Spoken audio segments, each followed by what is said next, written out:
اللهم علمنا ما ينفعنا وانفعنا بما علمتنا وزدنا علما. سبحانك لا علم لنا إلا ما علمتنا إنك أنت العليم الحكيم. Amin. اللهم يا معلم إبراهيم علمنا ويا مفهم سليمان فهمنا. Amin. اللهم يسر ولا تعسر رب تمم بالخير اللهم آمين. ما بعد. السلام عليكم ورحمة الله وبركاته. Waalaikumsalam warahmatullahi wabarakatuh. Alhamdulillah, kita sambung perjalanan kita dalam surah Al-Hasyr. Kita berhenti pada ayat yang ke-19 pada muka surat 548. Itulah pada firman Allah, auzubillahi minasyaitanir rajim, ya ayyuhallazina amanu taqullaha wal tanzur nafsun ma qaddamat lighad wattaqullaha innallaha khabirum bima ta'malun. Wahai orang-orang yang beriman, bertakwalah kepada Allah dan hendaklah tiap-tiap diri melihat dan memerhatikan apa yang dia telah sediakan dari amal-amalnya untuk hari esok. Dan sekali lagi diingatkan, bertakwalah kepada Allah, sesungguhnya Allah Maha meliputi pengetahuannya akan segala yang kamu kerjakan. Baik, kita berhenti pada bahagian wattaqullah yang kedua itu, dan 6 perkara yang telah yang boleh kita ambil daripada pengulangan ittaqullah pada kali yang kedua itu. Pentingnya takwa. Dan insya-Allah kita bagi pada hujung ayat yang ke-19 ini, iaitu innallaha khabirun bima ta'malun, sesungguhnya Allah Maha meliputi pengetahuannya akan segala yang kamu kerjakan. Kerjakan. Baik.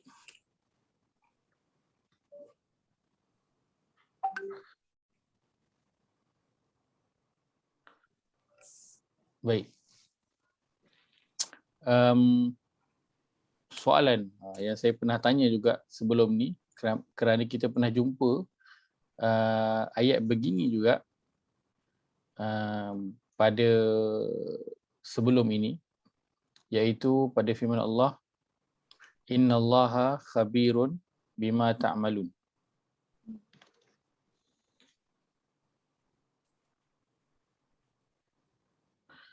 Baik. Apakah soalannya?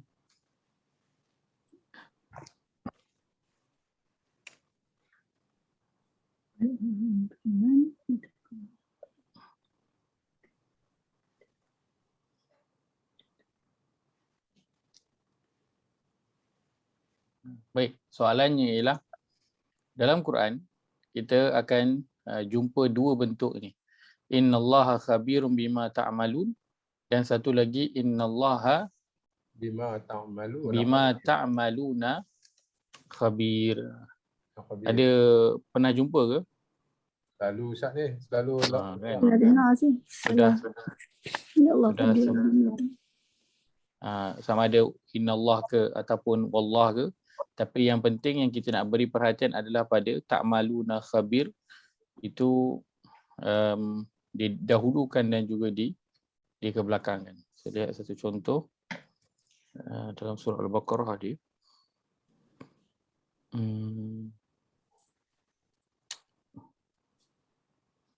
Ayat 2, 3, 4 ni.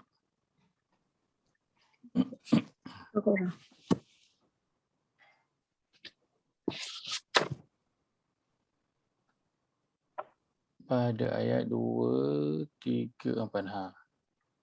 Ayat 2, 3, 4 ni, penghujung ayat 2, 3, 4, Allah firman wallahu bima ta'maluna khabir. Kan? Bima ta'malun ini depan. Khabir itu diletak di belakang. Dalam ayat yang kita tengah baca ni, wa innallaha khabirun kat depan, bima ta'maluna berada di belakang. Jadi itulah soalan dia, kenapa?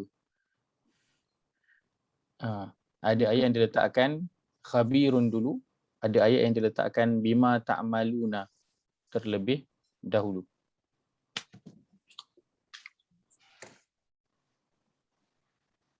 Rasa-rasanya kenapa? Rasa-rasanya. Makna dia terhadap apa yang Maknanya kamu innallaha khabirum bima ta'malun. Sesungguhnya Allah khabir, Allah maha meliputi pengetahuannya bima ta'malun akan apa yang kamu kerjakan. Yang bawah ni sesungguhnya Allah dengan apa yang kamu kerjakan maha meliputi apa yang kamu pengetahuannya. mengetahui.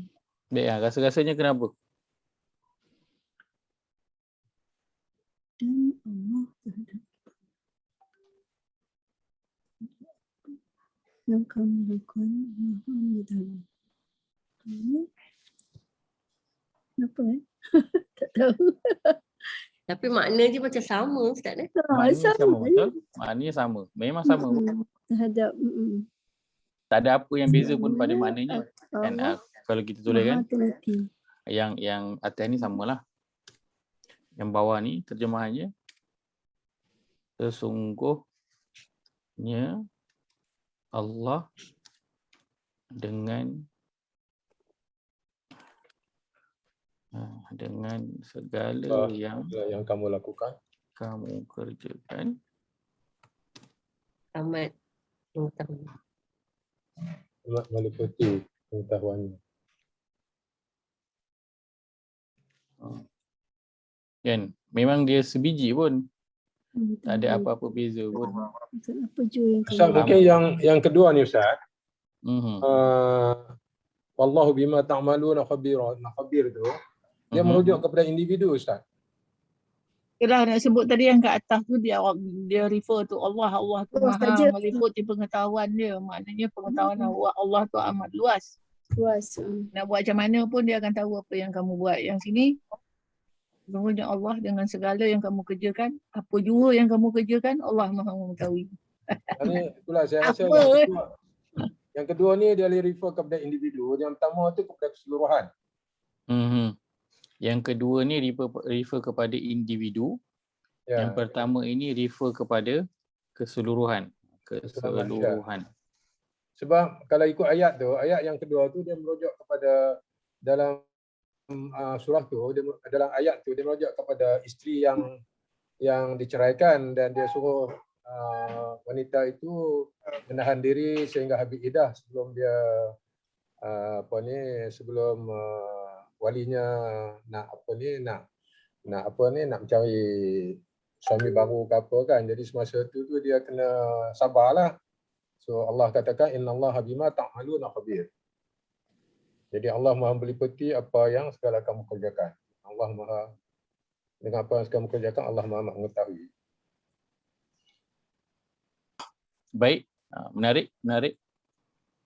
Terima kasih aja ya. Ada pandangan lain?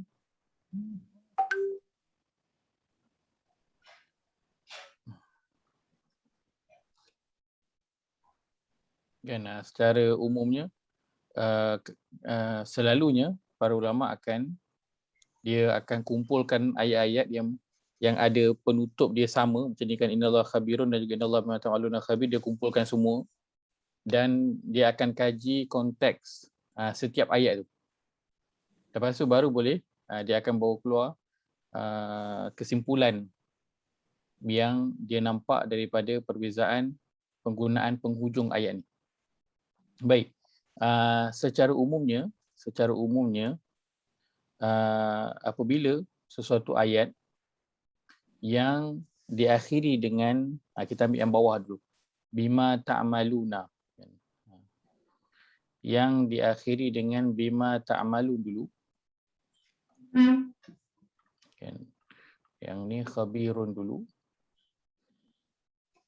Baik,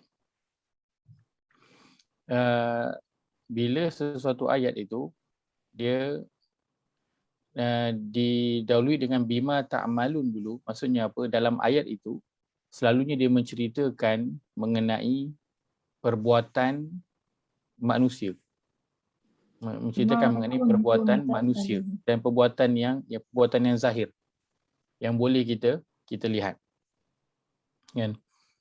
Soalnya penutup ayat yang diakhiri dengan bima ta'malun dulu sebelum khabir, maka dalam ayat tu selalunya konteksnya menceritakan mengenai perbuatan manusia yang zahir yang boleh dilihat.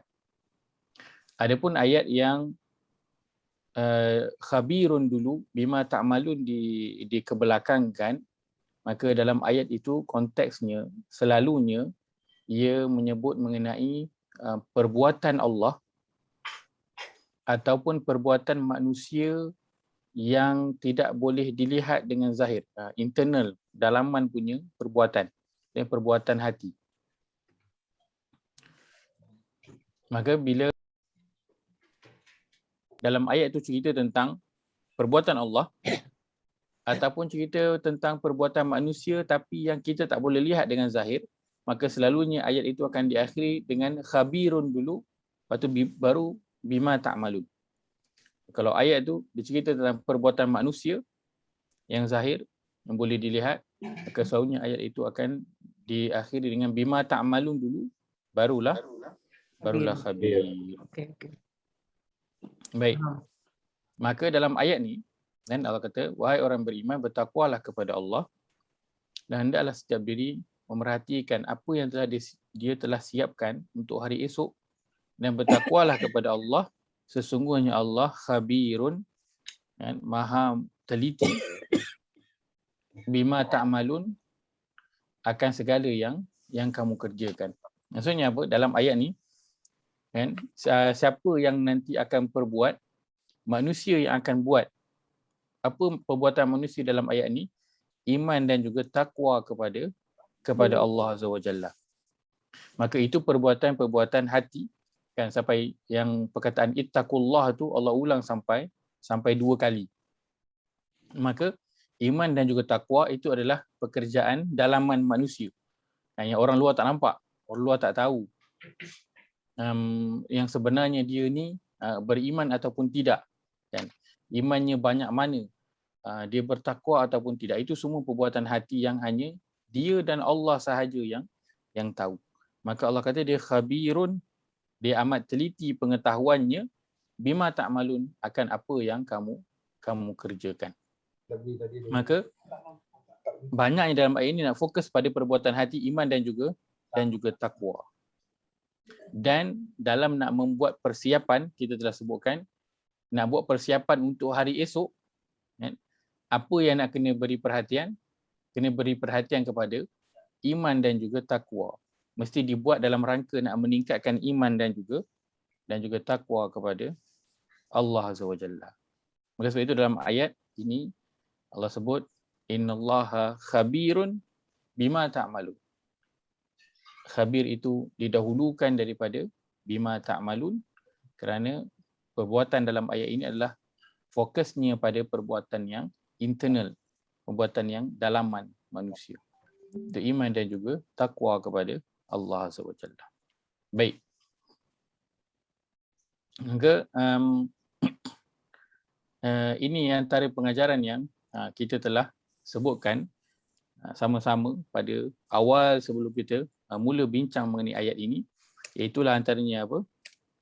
Allah sentiasa melihat. Kan? Kemudian kita bateri nak habis pula.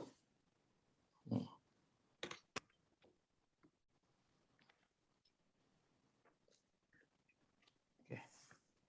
Kemudian yang kedua, Allah sentiasa melihat. Nah, ini poin yang kita sama-sama berikan. Baik. Kemudian Allah Maha teliti, tidak boleh sembunyi apa-apa.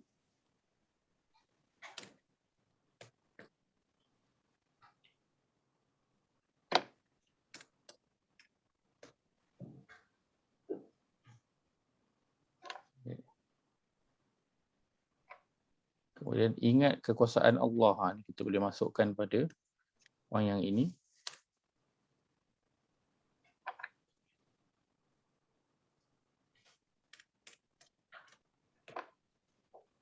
Baik.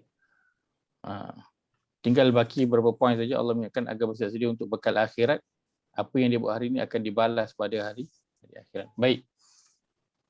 Maka antara pengajaran yang boleh kita ambil daripada penghujung ayat ini iaitu innallaha khabirun bima ta'malun, ialah Allah itu amat mendalam. Khabir ini, kalau kita lihat khabir, terjemahnya tulis amat meliputi pengetahuannya. Amat meliputi pengetahuannya. Perkataan khabir, dia kata dasar dia daripada khabir, ba, ya, ra. Khabir. Kan, kata dasar dia adalah kha, ba dan juga ra. Kan, kha, ba, ra. Kan. Bila sebut khabir, Allahu akbar dia. khabara, kan, yang Khabar. selalu kita gunakan adalah apa khabar. Ejaan dia tu lah apa khabar, kan. Daripada sinilah apa khabar. Baik, perkataan khabara juga dia ada membawa maksud Besar. khibrah. Ibrah. Khibrah. Kerana dia bunyi ni macam ibrah tapi dia khibrah. Apakah maksud khibrah? Khibrah maksudnya pengalaman. Khibrah maksudnya pengalaman. Pertama maksudnya bila Allah sebut innallaha khabirun bima ta'malun ataupun innallaha bima ta'maluna khabir, kata khabir itu kita nak fokuskan ialah Allah itu dia nanti akan mengkhabarkan kepada kita apa yang telah kita lakukan. Dan Allah Azza wa Jalla pada setiap perbuatan yang manusia lakukan, Allah ada pengalaman. Seolahnya Allah ada pengalaman, kan. So tak payah nak pusing kok mana, kan, nak tutup ke, nak pusing ke, nak apa benda ke, tak payah. Allah dia ada pengalaman dah. Dia dah tahu dah semua, kan. Ibarat kalau lebih dulu makan garam. Kan. So tak payah nak kelentong lah orang tua-tua ni, dia dah tahu dah trik semua, dia dah tahu dah. Sebab apa? Dia dah lalu dulu. Kan. Maka Allah dia ada khibrah, kan. Dia dah ada pengalaman dah. So tak payahlah nak pusing Allah ni. Tak payah nak tipu-tipu sebab Allah dah tahu dah. Kan. Macam kalau kita dalam surah Al-Kahfi. Surah Al-Kahfi waktu Nabi Musa bertemu dengan Khidir. Dan Nabi Musa kata nak ikut. Kan. Nak ikut. Qala lahu Musa, ayat yang ke-66. Qala lahu Musa hal attabi'uka ala an tu'allimani mimma 'allimta rusyda. Terjemahan dia. Okay. Nabi Musa berkata, bolehkah aku mengikut engkau dengan syarat engkau mengajarku dari apa yang telah diajarkan oleh Allah kepadamu, ilmu yang menjadi petunjuk bagi. Kemudian Khidir berkata, qala innaka lan tastati'a ma'iya sabra. Dan bagaimana engkau ia menjawab, sesungguhnya engkau wahai Musa tidak sekali-kali akan dapat bersabar bersamaku. Kemudian Khidir kata lagi, wa kaifa tasbiru ala ma lam tuhit bihi khubra. Dan bagaimana engkau akan sabar terhadap perkara yang engkau tidak mengetahui secara meliputi. Perkataan khubra. Engkau tu siapa Ustaz? Engkau tidak sabar. Dia Nabi Musa. Nabi Musa. Yang engkau tidak mengetahui secara meliputi. Okey. Dia cakap Nabi Musa. Sebab apa? Sebab Nabi Musa kata, aku akan bersabar.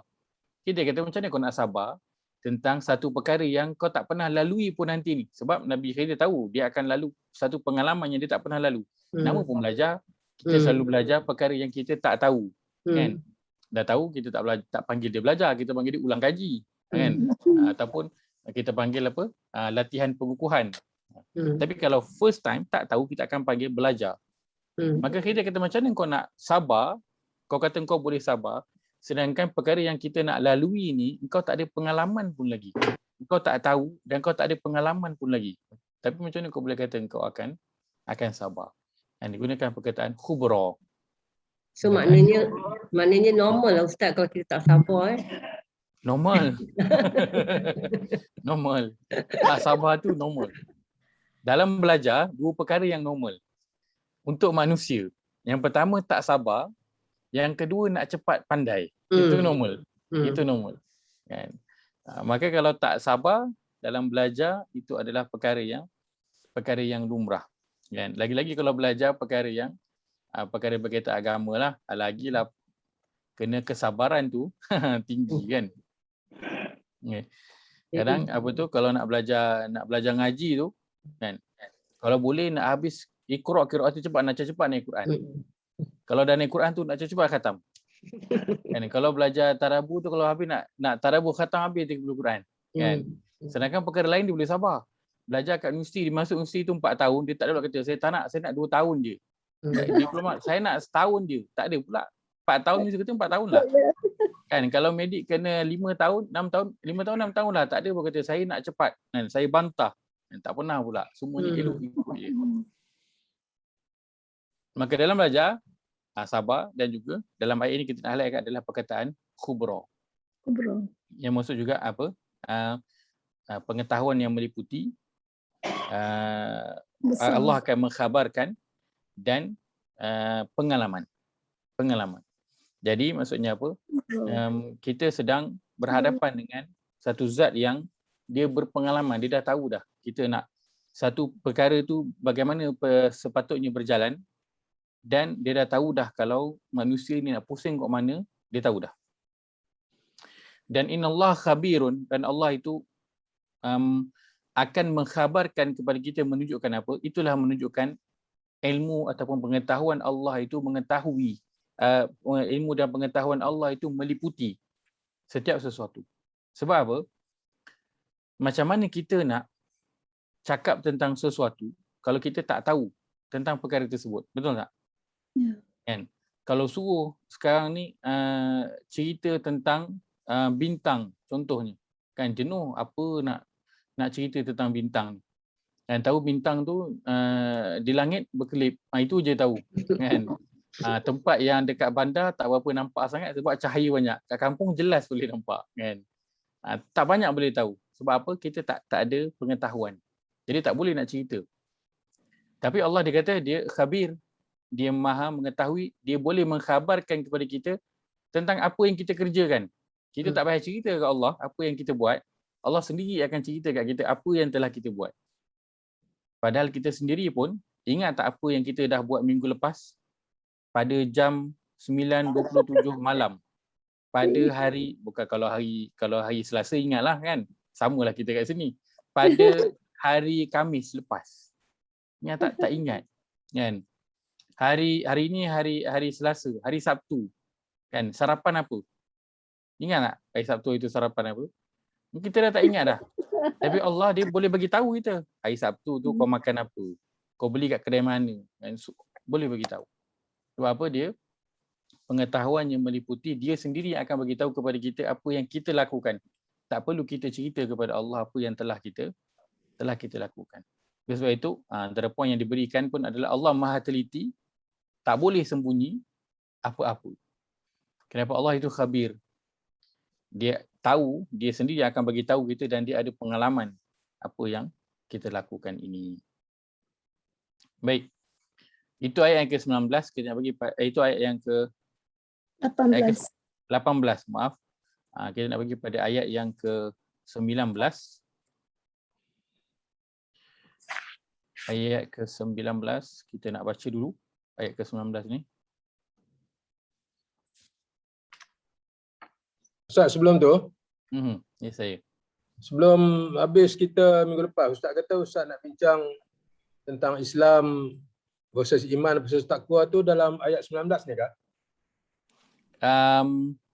Boleh nanti kita bawa dulu nanti ke depan, sebab nanti ada beberapa istilah lagi kita nak ambil pada bahagian yang depan ini, insya-Allah. Baik. Tak ada masalah, Ustaz. Assalamualaikum Ustaz. Waalaikumsalam warahmatullahi. Kau nak bagi salam juga, ingat nak tanya soalan. Ustaz. Kau memang nak tanya soalan? Nak tanya soalan bukan? Baru masuk kot. Baru masuk, okey. Oh, okey. Waalaikumsalam. Terkejut saya. Saya duduk tunggu ni. Soalan tak dengar. Baik. Kita nak baca ayat yang ke-19 pada surah Al-Hashr ini. Allah berfirman, A'udzu billahi minasyaitonir rajim. أعوذ بالله من الشيطان الرجيم ولا تكونوا كالذين نسوا الله فأنساهم أنفسهم ولا تكونوا كالذين نسوا الله فأنساهم أنفسهم أولئك هم الفاسقون. أولئك هم الفاسقون. Terjemahan. Dan janganlah kamu menjadi seperti orang-orang yang telah melupakan perintah-perintah Allah. Lalu Allah menjadikan mereka melupakan amal-amal yang baik untuk menyelamatkan diri mereka. Mereka itulah orang-orang yang fasik, derhaka. Baik. Ayat yang ke-19.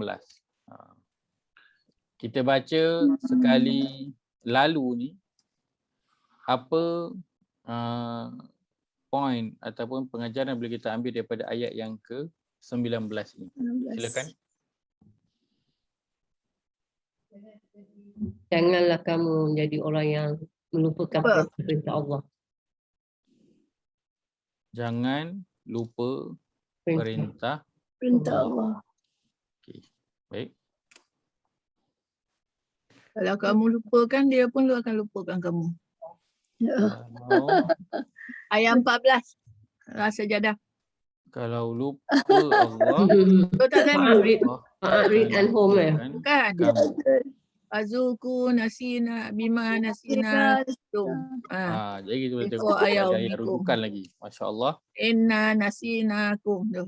Tu. Masya-Allah. Tepat. Mazuku bima nasitum. Tepat. Tadi Ada pun- lagi? Tadi pun ada satu tadi dah yang Allah akan beri balas apa yang kamu lakukan tu. Jazaan bima kanu tak. Ya alun. Betul. Tepat. Apa saja kita ada trigger ayat tu, terus je ambil. Kan? Itu bagus. Sangat-sangat bagus. Allah menjadikan mereka lupa amal yang baik untuk menyelamatkan mereka orang yang fasik. Bagi orang yang mengerjakan kefasikan. Ya? Ciri-ciri orang fasik lah ni. Ciri-ciri orang fasik. Iaitu melupakan Allah. Lupakan Allah. Lupa tak ingat perintah Allah. Tak lain larangnya orang. Ini adalah ciri orang fasik. Baik. Kalau kita tulis tu tak ada orang bantah, kita terimalah. Nanti kalau ada orang bantah, kita akan buka perbincangan. Kita tunggu Ustaz bantah. Sebab Ustaz lagi tahu. Okey. Ini adalah ciri orang fasik. Betul lah. Kan? Sebab kalau saya tanya, dia ambil daripada mana? Daripada penghujung ayat. Baik, ada lagi? Ini ayat orang kata lah, pengingatan lah. Ayat menempelak. Ayat mengonjing. Ayat apa? Benda tu. Mengonjing. Ayat menempelak. Ayat peringatan, ayat menempelak, Ayat peringatan. ayat amaran. Amalan. Mengonjing. Kata Ustaz tidur menggonjing. Mengonjing. Mengonjing. Mengonjing tu meniru kan? Mengonjing meniru bukan? Tu bahasa-bahasa dulu tu. Kan? Mengonjing. Ada lagi? Dan janganlah kamu menjadi seperti yang melupakan perintah-perintah Allah. Lalu Allah menjadikan mereka melupakan. Ini Allah menjadikan mereka melupakan amalan-amalan. Ini macam Jika kamu jauh dengan Allah, Allah akan lagi jauh dengan kamu. Jika kamu dekat dengan Allah, Allah akan berlari mendekat. Jauh dengan Allah, Betul ke tu? Ya, peringatan. Allah akan jauh dengan kamu. Baik. 5. Ini yang tersurat Ustaz. Yang tersirat tak tahulah. Ustaz, aku dari Ustaz lah. Kita tunggu Ustaz lagi. Tak apa, tak ada masalah kan. Yang penting daripada ayat tu kita dah dapat point dah daripada ayat tersebut. Maksud dia. Kan? Daripada situ nanti kita boleh kembangkan lagi. Kan? Apa point yang kita boleh dapat daripada zahir ayat tu. Tak ada masalah. Mereka tidak dapat menyelamatkan diri lagi. Mereka tidak dapat Menyelamatkan diri. mereka tidak dapat menyelamatkan diri. Okey. Betul Itu ke? saya ambil daripada bahagian mana? Dia tak buat amalan yang baik, dia tak dapatlah nak menyelamatkan diri. Ni amalan yang baik untuk menyelamatkan diri. Allah lupakan dia untuk buat amalan yang baik, jadi dia tak dapatlah nak menyelamatkan diri mereka. Okey. Baik, daripada ni amal-amal baik yang untuk menyelamatkan diri. Baik.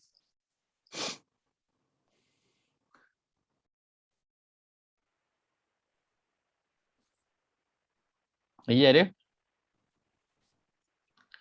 Dan Ustaz, janganlah kamu Ustaz, Yes, ya. selepas ayat 2 tu, kalau lupa Allah, Allah akan lupakan kamu. Lalu Allah menjadikan mereka untuk lupa melakukan ketaatan dan kebajikan. Jadi itu baru dia jadi inilah ciri orang yang fasik.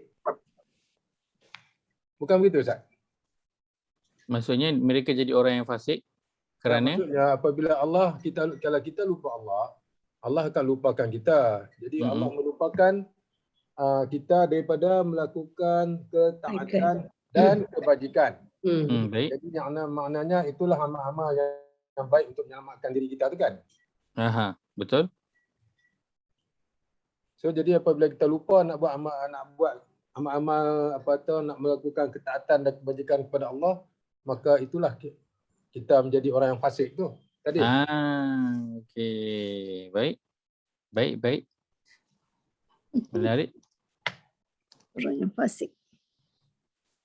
Sebab di sini kita di nombor 2 ni, kalau lupa Allah, Allah lupa kita, tapi kita pasal apa Allah lupa kita kan?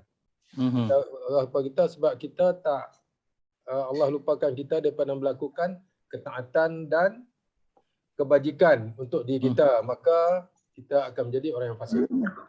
Baik, betul. Ini macam chicken and egg ni. Chicken and egg. Telur dulu ke ayam dulu? Dia dah fasik dulu baru Allah lupakan. Tak bagi buat jauhkan lagi tu. Boleh, tak ada masalah. Quran boleh nak ambil dari pelbagai sudut. Boleh. Orang yang melupakan perintah Allah adalah orang yang fasik. Yang tu tak. Jangan lupa perintah Allah, takut kamu menjadi fasik. Betul, boleh. Banyak orang fasik. Tapi kira highlightnya semua nanti balik kepada fasik. Fasik. Kepada fasik. Baik. Ayat yang ke-19. 19 ini termasuk dalam golongan kaitan dengan ayat yang ke-18, iaitu masih lagi kita sebutkan mengenai peringatan yang Allah berikan kepada orang-orang munafik. Konteks ayat ini Allah berikan kepada orang-orang munafik. Untuk konteks kita, dia adalah wasiat kepada orang-orang yang beriman. Sebab ayat yang atas Allah sebut ya ayyuhallazina amanu. Kan, umum kepada orang yang beriman, tapi konteksnya pada awal penurunan ialah Allah nak tegur orang munafik. Maka ayat 19 masih sama. Allah ingatkan kepada orang munafik agar mereka tidak menjadi seperti orang-orang yang telah melupakan Allah, lalu Allah menjadikan mereka lupa kepada diri mereka sendiri. Lupa kepada diri mereka sendiri. Umpama orang yang macam, kalau bahasa kita orang yang jadi orang yang tak sedari, kan? Ataupun orang yang mabuk. Allah sebut mereka itulah orang-orang yang fasik. Baik.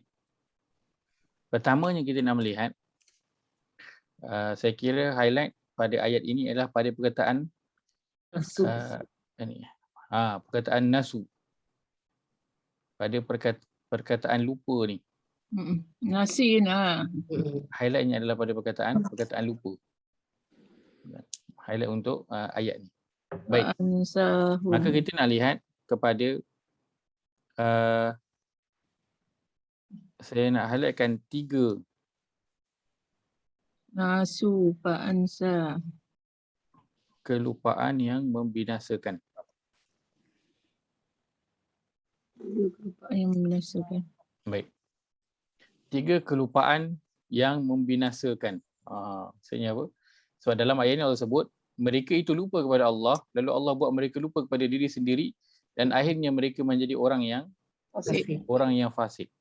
Kan, jadi orang yang fasik berat tak? Berat.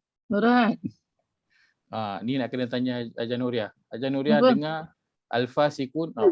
Bukan nak cakap Ajar Nuria fasik. Soalan. Dengar perkataan al-fasikun, ada tak trigger atau teringat mana-mana ayat? Ada? Ada. Ayat mana? Apaman kana mu'minan kaman kana fasiqah la yastawun. Masya Allah. Ayat apa Jalila? Ayat Ayat berapa? 18. Ayat 18. Masya Allah. Sajadah. Sejadah. Orang lelaki patut tahu tu setiap Jumaat dia orang sembahyang baca tu. Imam yang baca. Ini orang perempuan tak bagi surau ni, tak bagi sikit pun. Ada imam baca aja. Kita Yalah, dengar itu je. imam baca kena faham. Kita tak faham buat macam mana. Itu yang masuk kelas ustaz ni. InsyaAllah. That's the reality ustaz. Betul. Itu realitinya. Jangan, saya tak nak tipu benda ni. Hai. Ya. Betul. Ya ayyuhallazina amanu taqullah wa qulu qawlan sadida. Wahai orang yang beriman, bertakwalah kepada Allah dan berkatalah perkataan yang benar. Kan? Kadang orang pandang enteng pada berkata dengan perkataan yang benar ni. Kan? Tapi apakah natijah daripada seseorang itu berkata dengan perkataan yang benar? Apa kesan dia? Kesan apa Ustaz? Bismillah. Kesan seseorang itu berkata dengan perkataan yang benar. Apakah kesan dia? Baguslah. Baguslah. Betul lah, bagus, betul. I mean that should be lah. Orang beriman lah. Orang Betul. beriman. Betul. Jadi Kan? orang beriman. Kesannya Allah sebut ayat selepas tu. Kan, ya ayyuhallazina amanu taqullah. Itu surah apa tu? Kita tengok kejap. Orang bertakwa. Qatih tu ustaz. Apa tu qatih tu? Bukan. Qaulan sadida. Qawlan sadida. Mm-mm. Oh. Yuslih lakum amalakum wa yaghfir lakum. Surah Al-Ahzab. Surah 33 ayat ke-70. Surah 4. Surah Al-Ahzab surah 33 ayat 70. 33.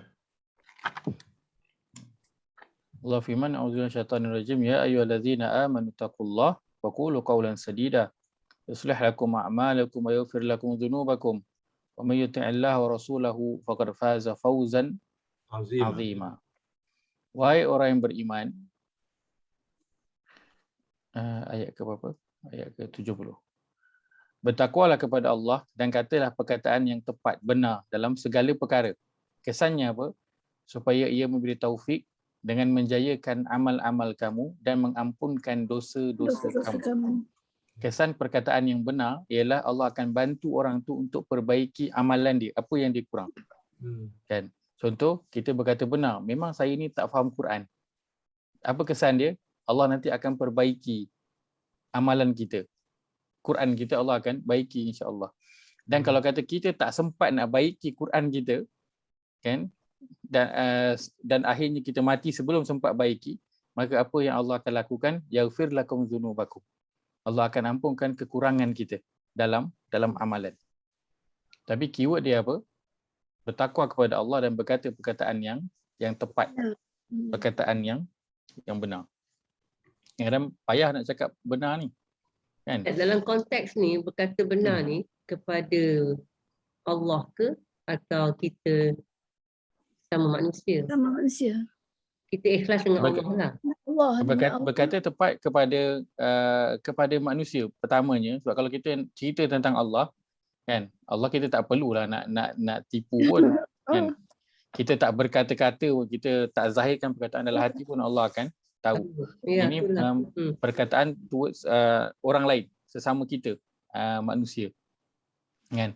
Dan perkataan yang tepat dan benar, kan, macam Haji Zainul sebutkan, kepada Allah adalah satu perkataan yang diucapkan dengan ikhlas, kan, seperti mana Nabi SAW sebutkan, man qala la ilaha illallah dakhala jannah. Siapa yang dia kata la ilaha illallah dia masuk syurga, kan, tapi dia kena apa? Khalisan min qalbi, kan, dia berkata tu dengan perkataan yang benar lah, maksud dia apa? Ikhlas daripada diri dia, barulah boleh dapat masuk syurga. Maka berkata benar kepada Allah adalah berkata dengan ikhlas. Dan lain daripada itu, kita berkata benar dalam setiap perkara, dalam urusan seharian kita dengan orang lain. Sebab nak kata benar susah, lagi kita kadang-kadang orang yang dah berumur, orang yang ada jawatan, kan, orang yang ada pangkat, nak mengakui kesalahan ataupun kelemahan tu berat, kan, susah. Baik.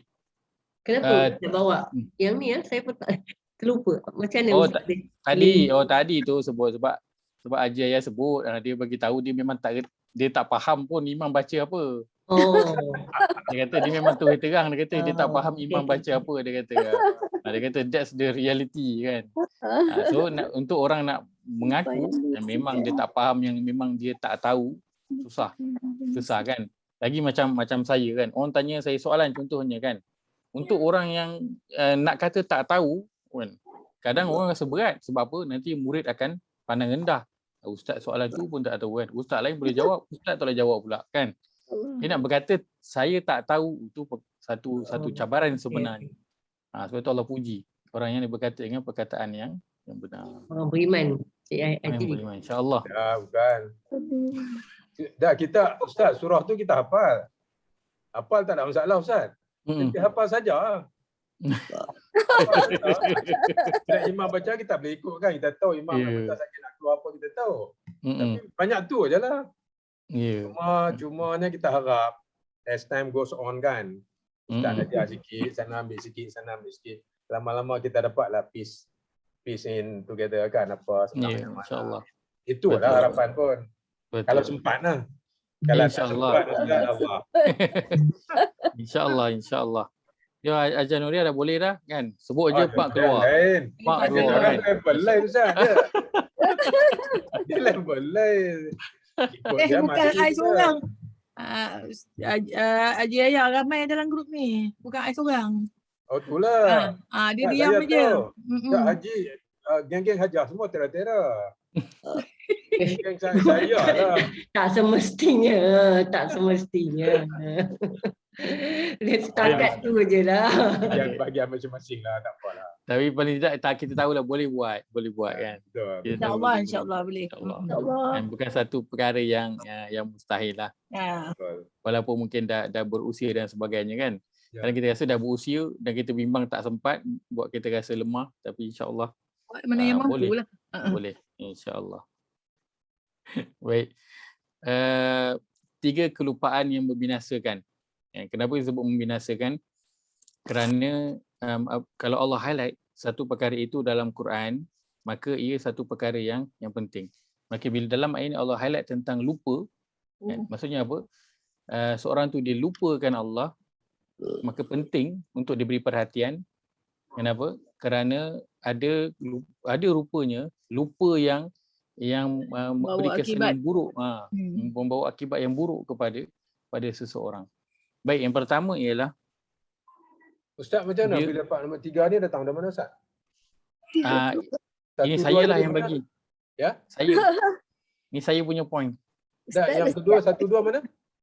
Belum lagi. Tak ada, tak ada. Tak lagi. Baru satu. Ini saya nak sebutkan 3 kelupaan. Oh, Macam 3 tu lah. kelupaan. La ilaha illallah. Saya ingat kau nombor 3. Tak, bukan. 3 kelupaan yang membinasakan. Maaf. Baik tak ngantuk kita malam ni. Ya? Tak apalah. At least kan ada joke tentang sikit lah. Baik. 3 kelupaan yang membinasakan. Yang pertama, lupa kepada nikmat. Lupa kepada nikmat. Kita lihat surah ke 39 ayat ke-8. 9.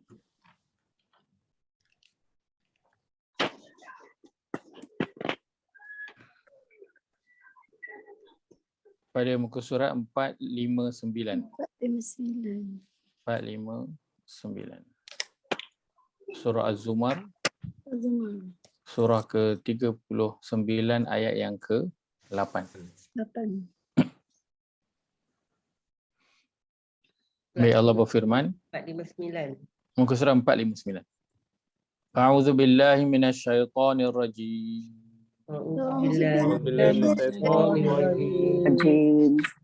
Wa idza massal insana dhurrun da'a rabbahu muniban ilaihi.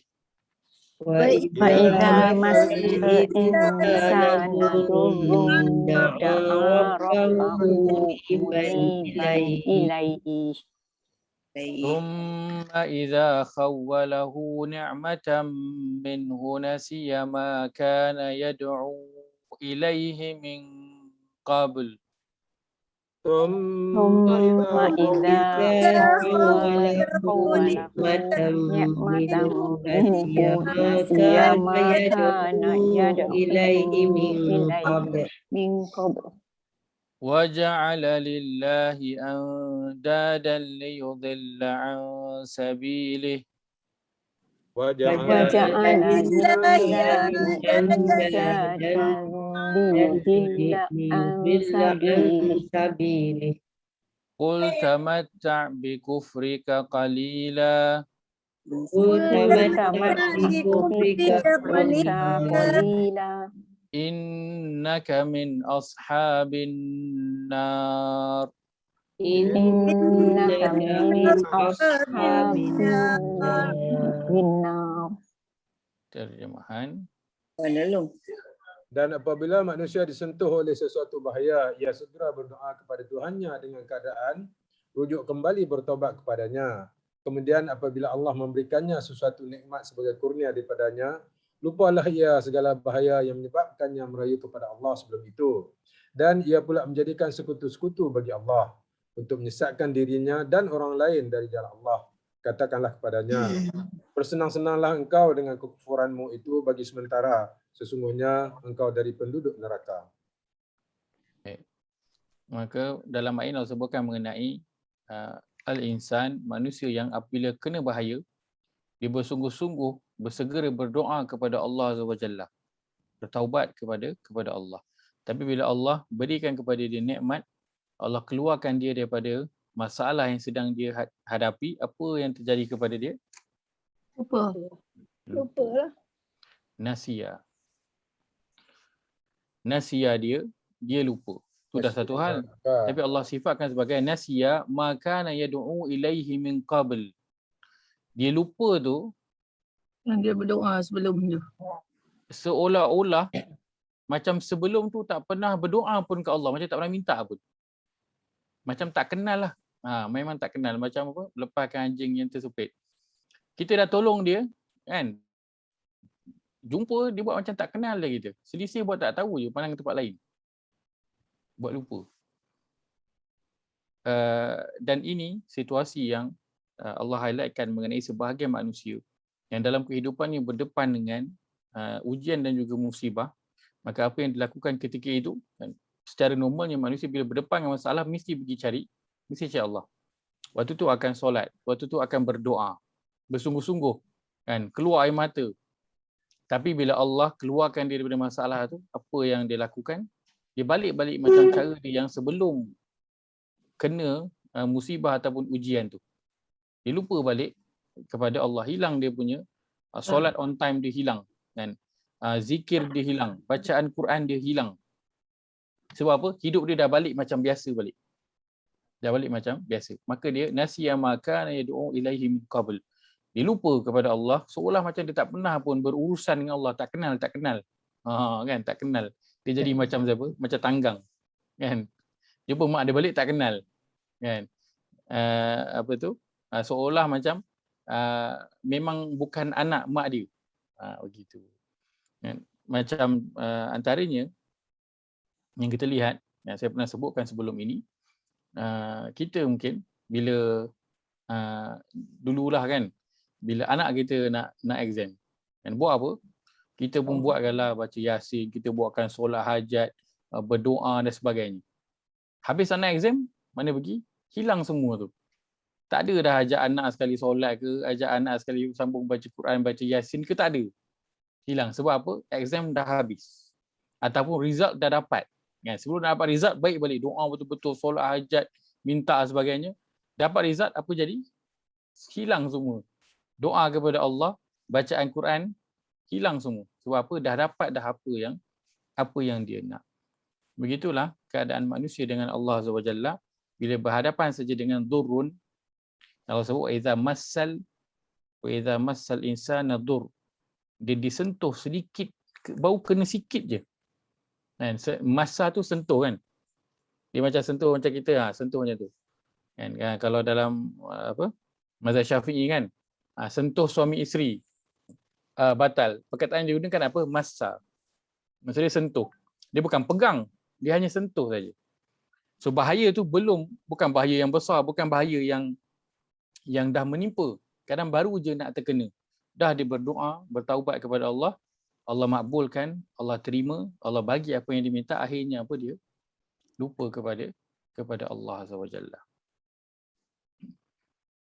Begitu juga yang Allah sebutkan dalam surah Yunus, surah yang ke-10, ayat ke-22.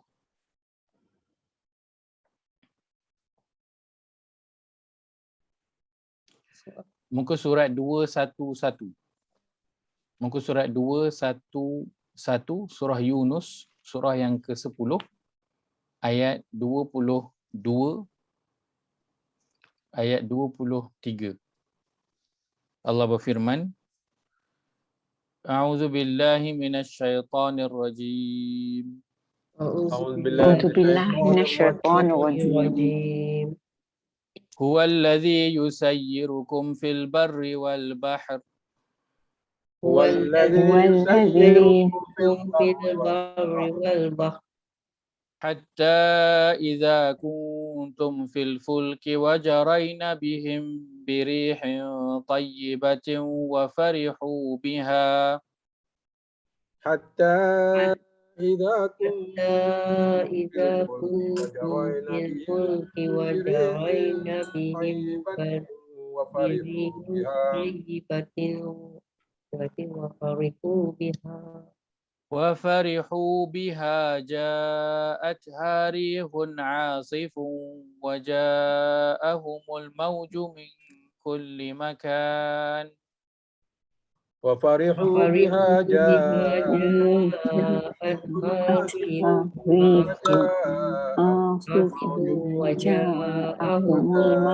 من كل مكان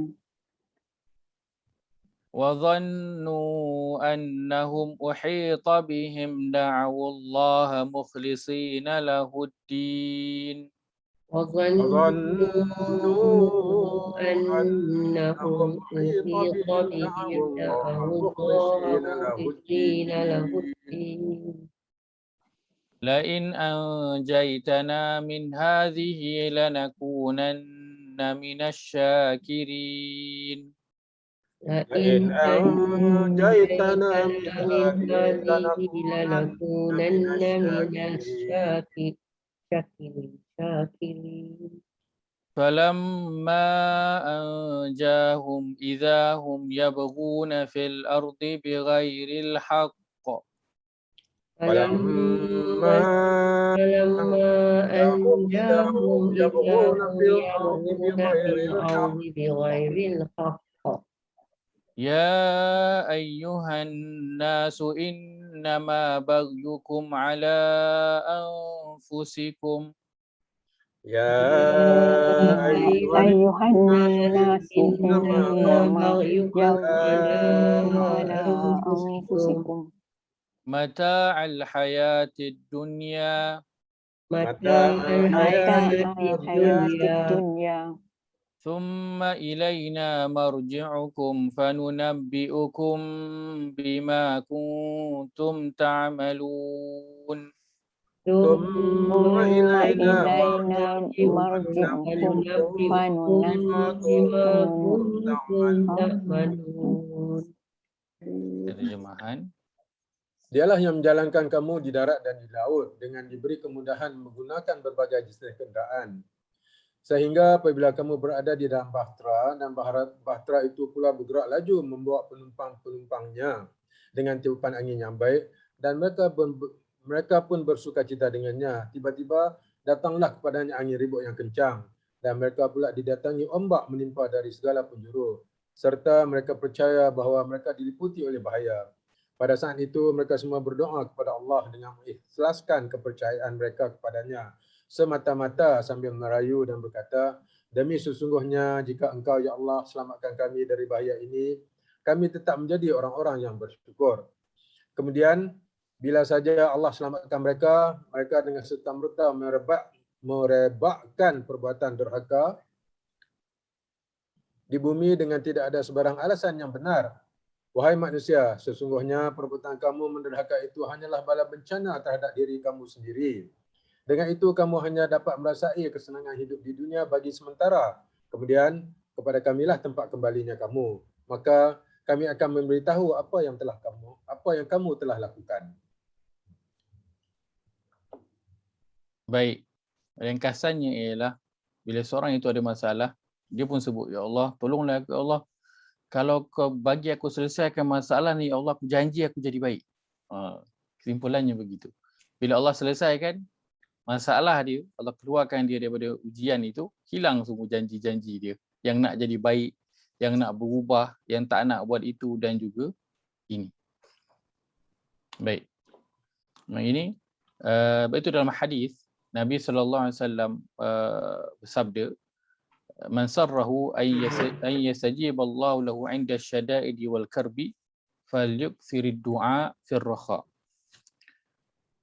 Sesiapa yang dia suka ataupun dia menginginkan Allah memakbulkan doa dia ketika mana dia sedang dalam keadaan susah, maka Nabi kata perbanyakkanlah doa ketika mana berada dalam keadaan senang.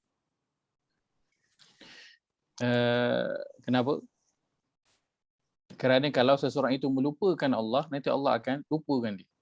Kalau dia ingat Allah ketika mana dia senang, kan, sebab soalnya orang bila senang soalnya akan lupa.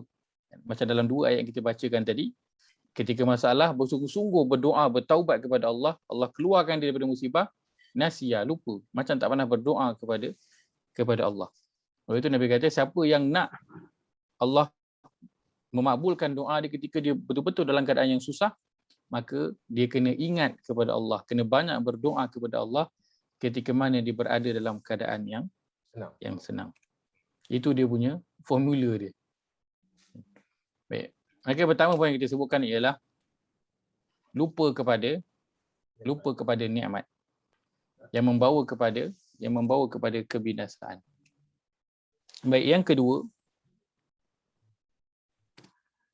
lupa kepada pertemuan. Lupa kepada pertemuan. Kita lihat, ya saya. Lihat surah yang kedua, ayat yang ke-14. Yang Ajar Nuriah sebutkan tadi.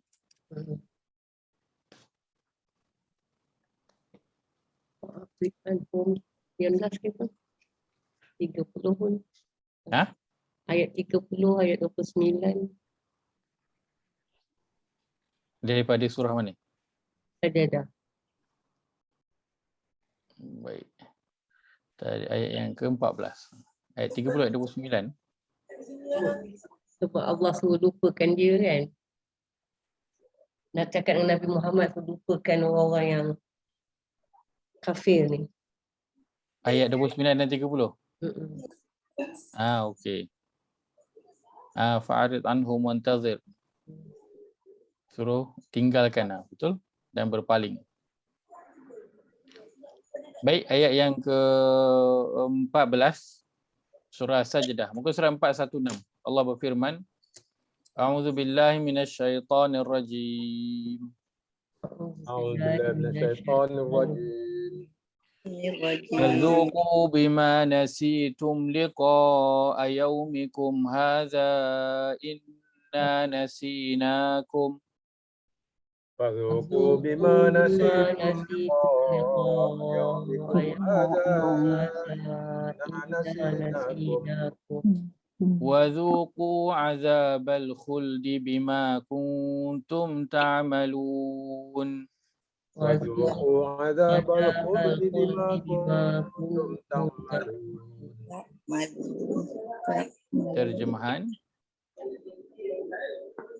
Lalu dikatakan kepada mereka, oleh sebab kelalaian kamu, maka rasalah azab siksa kerana kamu melupai pertemuan hari kamu ini. Sesungguhnya kami pun tidak hiraukan keselamatan kamu lagi.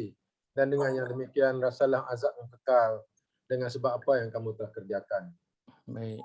Apa yang mereka lupa? Nasitum liqa. Ya. Mereka melupai pertemuan hari kamu ini. Nasitum liqa. Maka bila dia lupa, ni liqa ila liqa tu. Maka bila seseorang itu lupa kepada pertemuan ini, adakah kelupaan ini membinasakan dia? Tak biasa. Membinasakan dia. Sebab apa Allah sebut wazuqu azabal khuldi. Kekal. Maka rasakanlah azab Zat yang yang kekal. kekal. Sebab apa? Sebab dia lupa pada hari pertemuan tersebut hingga tak membuat dia Buat bersedia persediaan.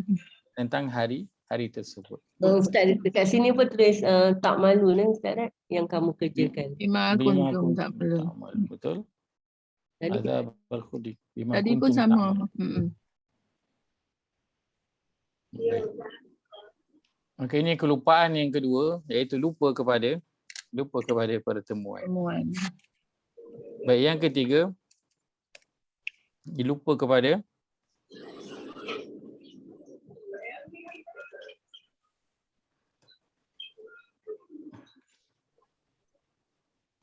dia lupa kepada Al-Quran. Kita lihat surah yang ke-20 ayat 124 hingga 126.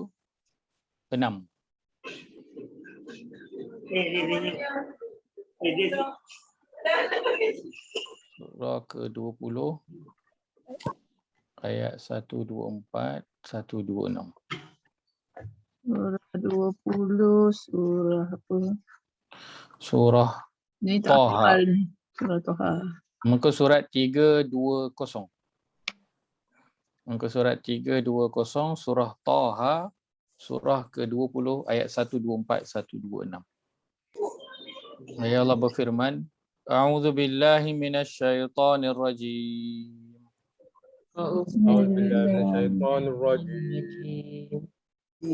ومن أعرض عن ذكري فإن له معيشة ضنكا ومن أعرض عن ذكري Man a'rada an dzikri fa inna lahu ma'ishatan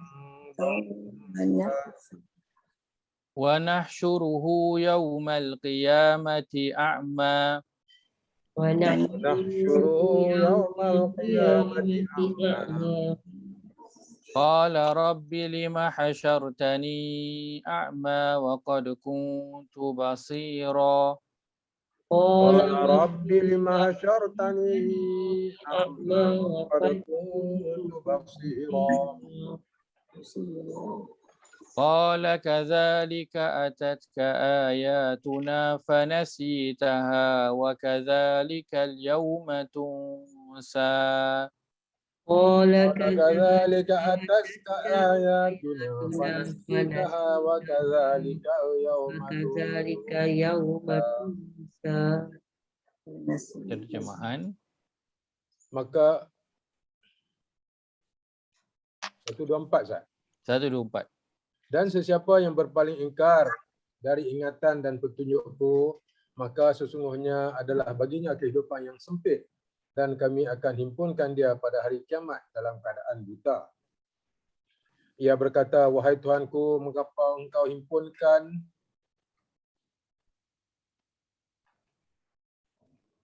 Ustaz, Haji ayat dekat. mana surat 125 Ustaz? Ha? 125. 125 lagi. Okey.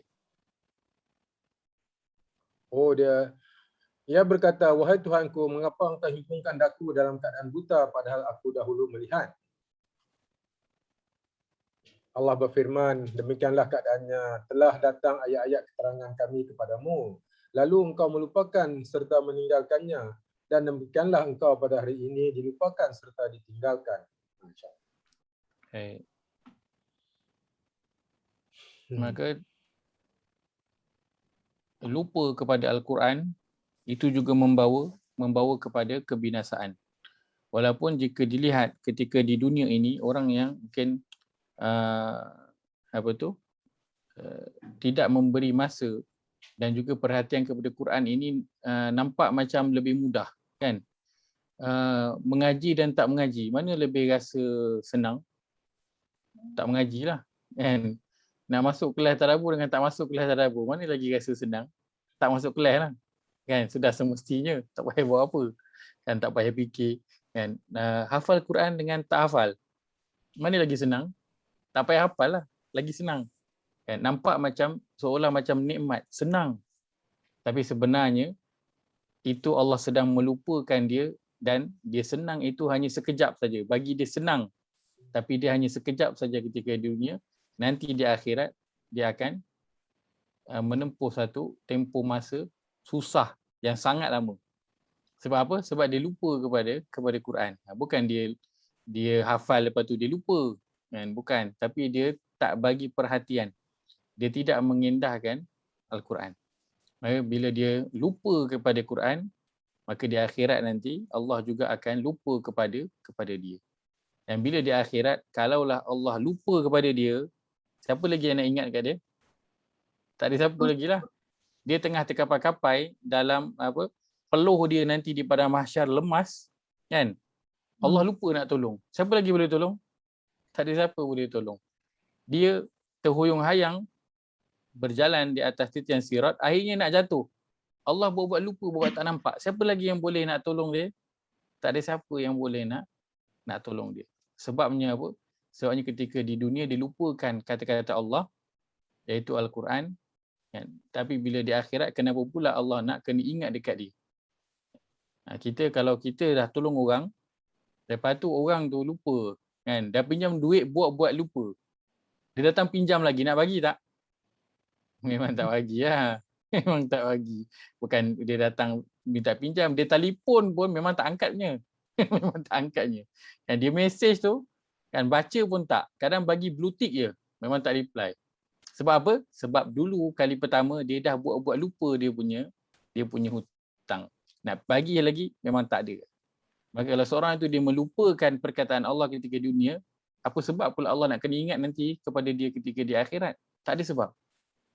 Tak ada sebab. Kenapa Allah nak kena bagi perhatian kepada dia ketika mana dia di dunia dia tak bagi perhatian pun kepada Allah.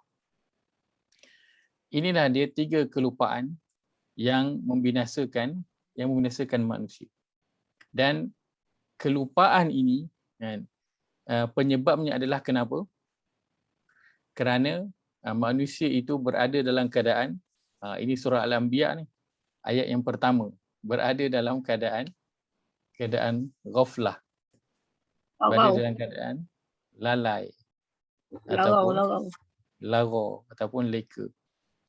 Kita lihat ayat yang pertama pada surah Al-Anbiya, ayat pertama dan juga ayat yang kedua, juga ayat yang ketiga, surah Al-Anbiya, muka surat 322. Muka surat 322 surah Al-Anbiya, surah yang ke-21, ayat pertama hingga ayat yang ketiga. Allah berfirman, A'udzu billahi minasyaitonir rajim. A'udzubillahi Minasyaitonirrajim. Bismillahirrahmanirrahim. Bismillahirrahmanirrahim. اقترب للناس حسابهم وهم في غفلة معرضون. اقترب للناس حسابهم وهم في غفلة مؤردون ما يأتيهم من ذكر من ربهم محدث إلا استمعوه وهم يلعبون. ما Ma ya'tihim min zikrin min rabbihim muhdatsin illa istama'uhu wa hum yal'abun. لاهية قلوبهم Lahiyatan qulubuhum. وأسروا النجوى الذين ظلموا هل هذا إلا بشر مثلكم. Lahiyatan قلوبهم وأسروا آية قلوبهم وأسروا النجوى الذين ظلموا هل هذا بشر مثلكم. أفتأتون السحر وأنتم تبصرون. أفتأتون السحر وأنتم تبصرون. تبصرون. Oh, Ustaz. Apa? Tak nampak bar. Tak nampak Sekejap Tadi tu masa ayat tadi. Saya baca dekat komputer. Bar Tak nampak. Apa ni? Tone ke tone? Oh, okey. So, rosak baca. Baik, terjemahan. Ayat 1, dengan nama Allah yang Maha Pemurah lagi Maha Mengasihani, telah hampir datangnya kepada manusia hari perhitungan amalnya, sedang mereka dalam kelalaian, tidak hiraukan persediaan baginya. Ayat 2, tidak datang kepada mereka itu sebarang peringatan yang diturunkan dari Tuhan mereka lepas satu-satu, melainkan mereka memasang telinga mendengarnya sambil mereka mempermain-mainkannya. Ayat 3, dengan keadaan hati mereka leka daripada memahami dan mengamalkan maksudnya, dan orang-orang yang zalim itu berbisik-bisik sesama sendiri dengan berkata, bukankah Muhammad ini hanyalah seorang manusia biasa seperti kamu? Maka patutkah kamu turut hadir mendengar sihir yang dibawanya itu sedang kamu nampak dan mengetahui karutnya? Baik. Maka manusia itu menjadi lupa kerana dia berada dalam keadaan ghaflatin ataupun kelalaian. Hingga kelalaian itu menyebabkan apa? Lahiyatan qulubuhum. Menyebabkan hati mereka menjadi Lalai. Leka. Menjadi leka, lalai. Lahiyatan. Leka. Maka sebab itu menyebabkan seorang itu lupa. Kan? Dia umpama contoh anak main game, kita minta tolong. Tolong jap tolong pergi buang sampah contohnya kan. Tolong pergi buang sampah jap. Anak berkata okey kan. Kita datang lagi 10 minit tak buang lagi sampah. Datang lagi 10 minit tak buang lagi sampah. Kita tolong buang sampah boleh? Boleh jap. Datang lagi 15 minit sama tak buang lagi sampah. Sebab apa? Sebab dia sedang leka bermain, tengah leka main game. Maka mulut dia cakap okey, jawab kita bagi suruh buang sampah, mulut cakap okey, tapi hati dia ada tak pada ucapan dia tu? Tak ada. Hati tengah duk leka main. Sebab kalau dia cakap dengan mulut, hati itu memang nak buat, apa yang akan jadi? Dia akan letak telefon kat tepi, bangun terus pergi buat. Maknanya dia betul-betul bagi perhatian pada apa yang disampaikan pada dia. Tapi sebab telinga dengar tapi hati leka. Lepas tu dalam ayat ni Allah sebut illastama'u. Mereka dengar tak peringatan pada Allah? Dengar. Telinga tu dengar. Tapi dalam keadaan apa? Dalam keadaan hati tu tengah lalai. So dengar, hati tengah lalai, maka tak ada apa-apa tindakan yang terjadi. Tengah duk leka main game, bagilah arahan apa pun tak jalan. Sebab apa? Tengah leka main game. Maka inilah sebab menyebabkan manusia menjadi lupa. Lupa kepada nikmat yang Allah berikan, lupa kepada Al-Quran, kan? Lupa nak membuat persediaan. Kerana apa? Kerana dia telah leka, hatinya telah lalai. Leka Ya, pada saya. dunia Ustaz. Ini sama keadaan dia Ustaz. Saya ingat dulu kita di sini pukul 7 lebih masuk Maghrib. Di Sabah, masa saya di Sabah pukul 6 dah masuk Maghrib. Ya. Masa pukul 6 tu Ustaz, masa tu drama Cina. Allah Rabbi Ustaz. Saya berperang dengan mak mentua Ustaz kerana kes drama Cina tu. Saya kata ni apa hal ni? Azan dah duduk depan TV juga Ustaz. Berperang saya. Kali-kali balik mai sini. Yelah, dia dulu selalu macam tu kan. Drama-drama kartun-kartun memang banyak time maghrib tu banyak. Saya dulu pun waktu kecil dulu. Waktu maghrib tu lah cerita Doraemon. Waktu maghrib tu. Doraemon memang waktu maghrib. Kan? Memang 5 minit 10 minit azan tu memang Doraemon waktu tu. Memang ingat selalunya memang waktu tengah azan tu tengah duduk depan TV. Lepas tu memang kena tutup lah. Tapi kalau kata tak ada mak ayah yang bagi peringatan, rasanya memang akan terus sambung tengok lah kan. Memang. Dengan itu tu dugaan begitu juga. Macam tu lah. Solat isyak ke, solat subuh ke, kan? Ataupun kita seharian nak solat on time, kita semua banyak terleka dengan perkara-perkara yang lain hingga kita lupa. Bukan kerana kita tak tahu. Tapi sebab leka dan juga lalai. Sebab tu kita kata leka dan juga lalai. Orang yang dia terlupa, maklumat tu dia ada. Cuma dia tak ingat waktu kejadian tu. Kan? Kerana disibukkan dengan perkara lain. Baik, kita lihat surah Ar-Rum, surah yang ke-30, ayat 6 dan juga ayat yang ke-7. Pada muka surat 405. Muka surat 405, surah Ar-Rum, surah yang ke-30, ayat 6 hingga ayat yang ke-7. Allah berfirman, A'udzu billahi minasyaitonir rajim. A'udzu billahi minasyaitonir rajim. Wa'dallah Wa'dallah la yukhlifullahu wa'dahu walakinna aktsaran nasi la ya'lamun. La yukhlifullahu wa'dahu walakinna nasi la ya'lamun. يعلمون ظاهرا من الحياة الدنيا وهم عن الآخرة هم غافلون. يعلمون ظاهرا من الحياة الدنيا وهم عن الآخرة هم غافلون. Terjemahan. Demikianlah janji Allah. Allah tidak pernah memungkiri janjinya, tetapi kebanyakan manusia tidak mengetahui. Mereka hanya mengetahui perkara yang zahir nyata dari kehidupan dunia sahaja dan mereka tidak pernah ingat hendak mengambil tahu tentang hari akhirat. Baik. Kita nak sebutkan ayat ini, iaitu Allah sebut walakin aktsaran nasi la ya'lamun, akan tapi kebanyakan manusia tidak mengetahui. Tentang apa?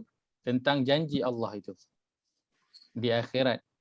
Apa yang kebanyakan manusia tahu ayat 7 Allah sebut, mereka hanya mengetahui perkara yang zahir dari kehidupan dunia. Ini yang manusia tahu. Dan disebabkan manusia bersungguh-sungguh dengan nak mengetahui tentang kehidupan dunia ini, dia menghabiskan masa dia untuk belajar, bekerja, mencari duit. Akhirnya apa? Anil akhirati hum ghafilun. Mereka akhirnya jadi leka, jadi lalai. Dan terjemahan tulis, dan mereka tidak pernah ingin hendak mengambil tahu tentang hari akhirat.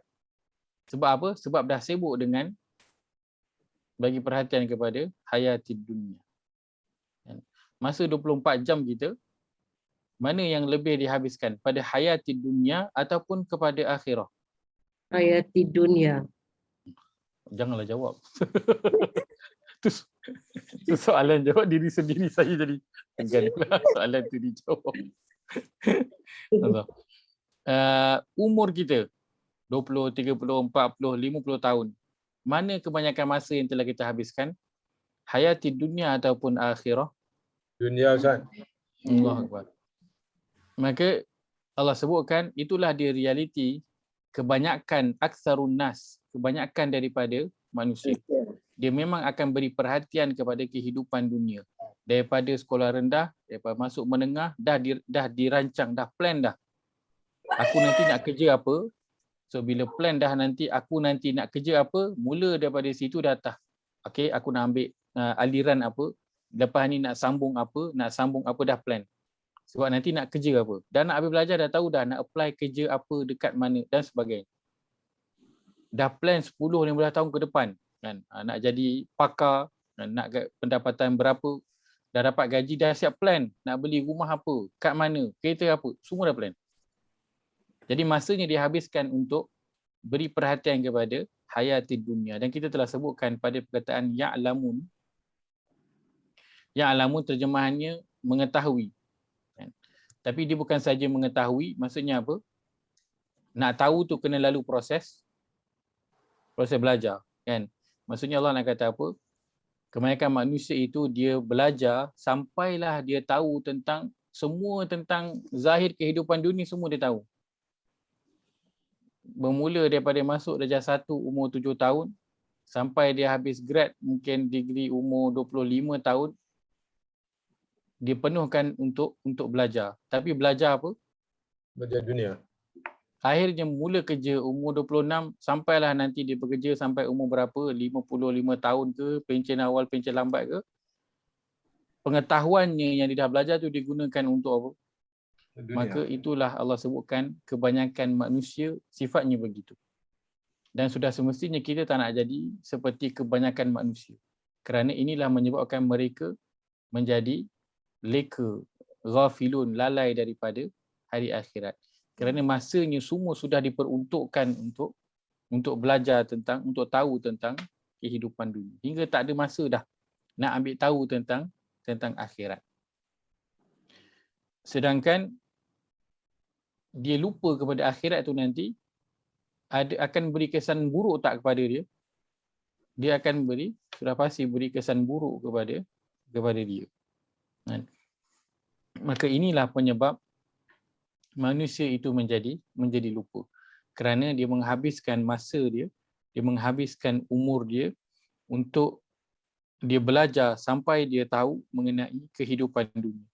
Hingga menyebabkan kehidupan akhiratnya itu dia terleka.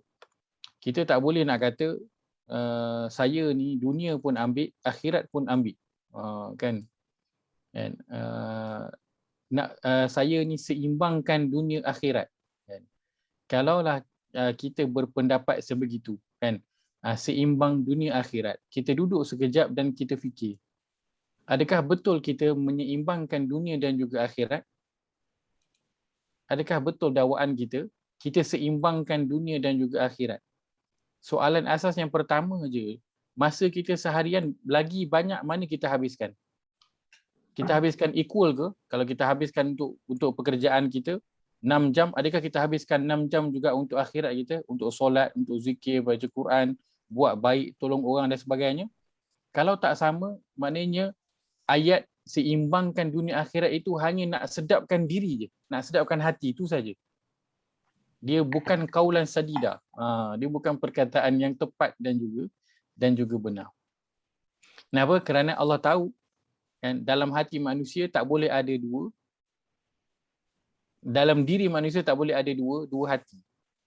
Tak boleh ada dua hati. Hanya boleh ada satu sahaja hati. Tak boleh ada dua. Kan? Allah sebutkan dalam surah, saya pernah sebutkan juga sebelum ni, surah Al-Ahzab. Kita tutup 10:28 ngam-ngam. Surah Al-Ahzab, surah ke-33, ayat yang ke-4. Ini saya bacakan saja firman Allah, auzubillahi minasyaitanir rajim. Ma ja'alallahu lirajulin min qalbayni fi jawfihi. Itu saja, kita ambil potongan awal saja. Ayat muka surat 418, surah Al-Ahzab, surah ke-33, ayat yang ke-4.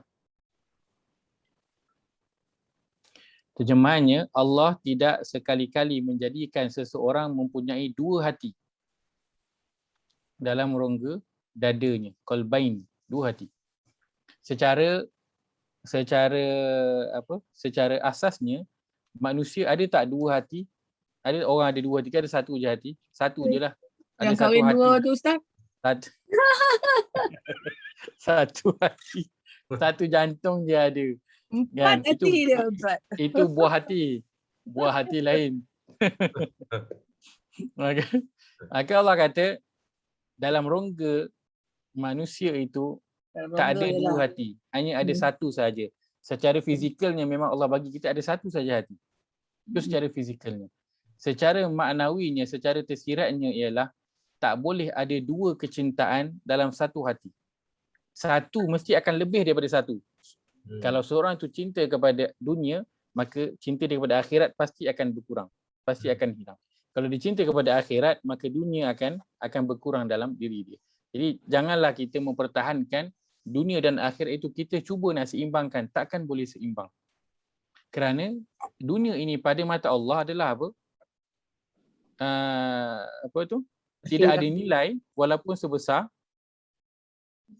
sebelah sayap nyamuk. Lau kanati dunya ta'dilu indallahi janaha ba'udah. Kalaulah dunia ni ada nilai sisi Allah seperti sebelah sayap nyamuk tu, pasti orang kafir takkan dapat apa-apa nikmat sebab ada nilai. Dan Nabi bila lalu pada satu hari dengan sahabat jalan dekat pasar, nampak ada bangkai kambing. Nabi tanya, ada tak siapa nak beli dengan aku dengan 1 dinar? Bangkai kambing, tak ada siapa nak beli. Aku bagi free, tak ada siapa nak juga. Sebab apa? Bangkai. Maka Nabi kata, beginilah dunia di mata Allah SWT. Maka layak ke dunia kita nak bandingkan dengan akhirat? Tak layak. Layak ke makanan yang basi kita nak kata dia sama sedap dengan makanan yang fresh baru masak tadi?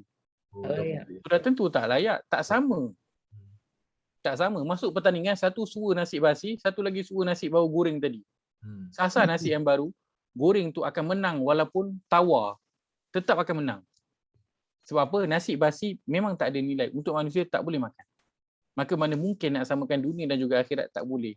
Maka bila orang kata nak seimbangkan dunia dan akhirat, takkan boleh. Boleh ke kita nak seimbangkan syaitan dan juga malaikat? Tak boleh. Buruk dan baik nak seimbangkan boleh?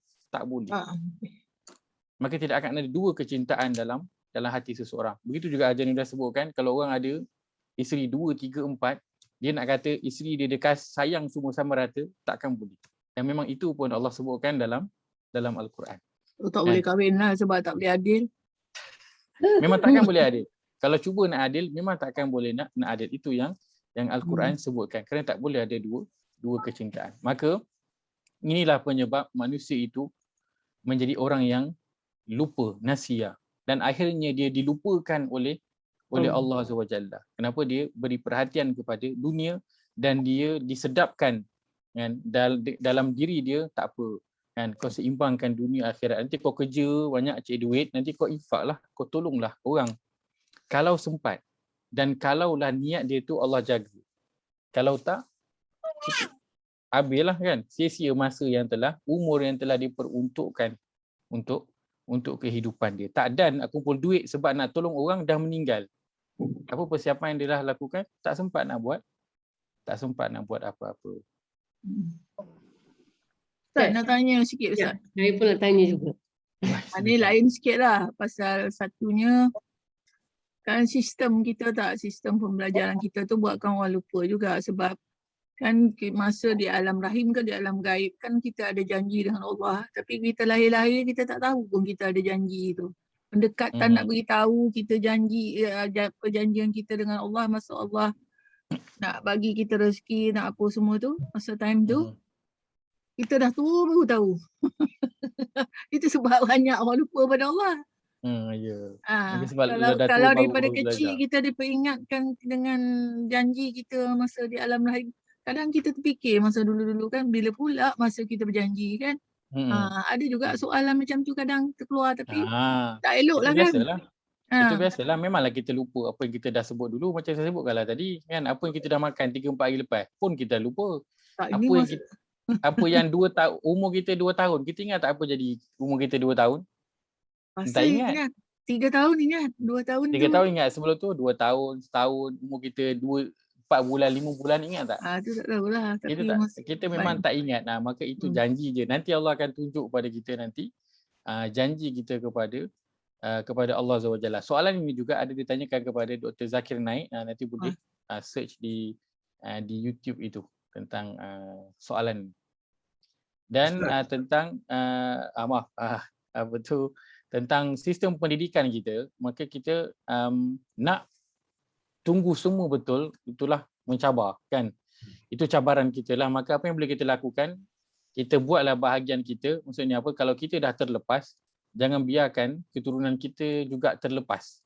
Kalau kita dah rasa sistem pendidikan yang ini tak cukup, kan, tak highlight kepada apa yang diperlukan, maka kita berilah apa yang perlu kepada anak cucu kita dari sudut pendidikan dan juga pendedahan. Silakan Haji Zainal, silakan. Haji Zainal dulu, dia queue dah. Saya tersentak sikitlah Ustaz dengan ayat ni. Sebab bila Pak Allah katakan kita manusia tak ada dua hati kan Ustaz. Maknanya fitrah manusia lah. Memang kita tidak boleh bezakan. Bukan tak boleh ada dua kecintaan. Dua perkara yang utama. Tapi sebenarnya Allah jadikan kita fitrah kita macam tu. Tapi sebenarnya kita memang nak balance kan. Kita nak dua-dua, dunia pun nak, akhirat pun nak. Macam kita selalu berdoa kan, kita nak dua-dua yang terbaik kan. Yang maksud saya confused dah. Jadi saya kata ayat ni macam buat saya baik, sebab itu bila kita jumpa satu ayat, kita confuse. Jadi nak buat apa? Cari Kita ayat lain. sebab itu Allah utuskan Nabi SAW untuk kita lihat contohnya. Nabi SAW, mana yang Nabi lebih utamakan? Sudah tentu Nabi lebih utamakan. Carilah akhirat, kamu dapat dua-dua. Cari akhirat dapat dua-dua kan. Dan Nabi, adakah Nabi tinggalkan dunia? Nabi tak tinggalkan dunia. Nabi tak ada duit ke? Nabi ada duit. Nabi orang kaya ke orang miskin? Nabi adalah orang yang kaya. Tapi sebab apa Nabi dalam banyak hadis cerita Nabi miskin, Nabi baring atas pelepah tamar, rumah kecil, sebab apa? Sebab Nabi bagi semua. Sebab apa? Nabi tak rasa ada keperluan dia kepada semua perkara itu. Sedangkan kan Umar kata kan, kalaulah Allah nak bagi kekayaan semuanya Allah boleh bagi kepada Nabi, tapi Nabi tak pilih untuk menjadi orang yang kaya. Nabi pilih untuk menjadi orang yang miskin. Kan? Sedangkan Nabi ada duit. Kalau banyak bila berperang kan ada bahagian untuk Nabi, tapi mana bagi? Semua Nabi infakkan. Sampai kan di Madinah isteri Nabi kata, semua isteri Nabi dia kata, kami tak pernah kenyang 3 hari berturut-turut. Tak pernah kenyang 3 hari berturut-turut. Mungkin hari pertama makan, rasa kenyang. Hari kedua kenyang. Hari ketiga tu mesti tak ada makanan dah. Sebab apa? Sebab ada makanan je pergi bagi pada orang. Pergi infak.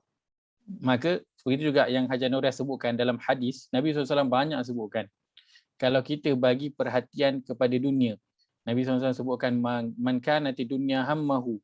Siapa yang dunia menjadi perhatian dia, maka Allah akan jadikan di hadapan mata dia itu kefakiran. Dan dia tak akan dapat kecuali yang apa yang Allah dah rezekikan kepada dia sahaja. Dia usahalah macam mana pun. Dan Nabi SAW sebut, man kanatil akhirati hammahu. Dan siapa yang akhirat itu menjadi keutamaan dia, maka Allah akan bagi kepada depan mata dia itu bukan kekayaan, tapi kecukupan. Rasa cukup. Rasa cukup. Ini yang tak ada. Orang bukan tak cukup duit, tapi tak ada rasa cukup. Rasa cukup tu, sebab tu nak lagi. Rasa cukup tu tak ada. Maka Allah akan bagi dia rasa cukup, dan Allah akan bagi dia akhirat, dan Allah akan bagi juga kepada dunia. Allah kata apa? Dan dunia akan datang kepada dia wahya raghimah. Dalam keadaan dunia itu macam merayu-rayu, tolonglah ambil aku. Dunia datang kepada dia.